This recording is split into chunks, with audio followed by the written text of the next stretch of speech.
Fitness అనగానే మనకు గుర్తొచ్చే ఫస్ట్ పదం ఫిజికల్ ఫిట్నెస్. ఈ రోజుల్లో ఫిజికల్ ఫిట్నెస్ అచీవ్ చేయడం కొంచెం ఈజీ అనే చెప్పాలి. ఎందుకంటే గల్లీకి ఒక జిమ్ అవైలబిలిటీలో ఉంది.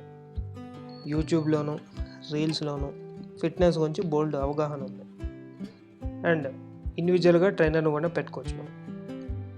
సో మంచి ఫుడ్ తింటూ మంచి diet, regular exercise, hydration, good sleep, వీటితో మనం ఫిట్నెస్ని అచీవ్ చేయొచ్చు.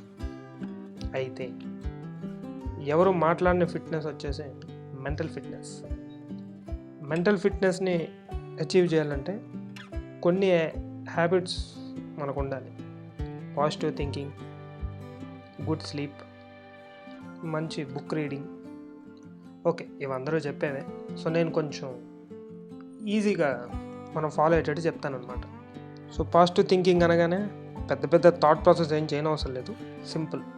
రోజు మీరు ఆఫీస్కి వెళ్తున్నప్పుడు లేదంటే అలా బయటకు వెళ్తున్నప్పుడు ఒక చెట్టు చూస్తూ అది ఎలా ఎదుగుతుందో దాన్ని చూసి ఆనందపడండి చాలు. పక్కవాడికి అప్పుడప్పుడు కాంప్లిమెంట్ ఇస్తూ ఉండండి.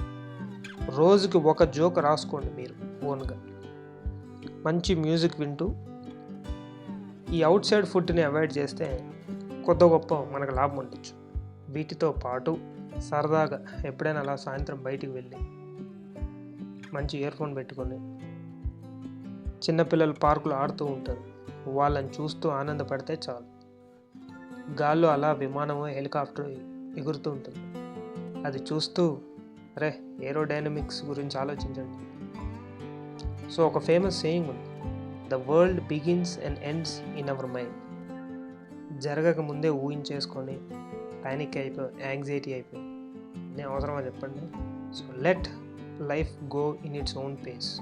దాన్ని డిస్టర్బ్ చేయకుండా, ఓవర్ థింకింగ్ చేయకుండా ఉండి పై చెప్పిన హ్యాబిట్స్ అన్నీ మెయింటైన్ చేస్తే మెంటల్ ఫిట్నెస్ అచీవ్ చేయొచ్చు. గీతలో శ్రీకృష్ణుడు కూడా ఎగ్జాక్ట్లీ ఇదే చెప్పారు.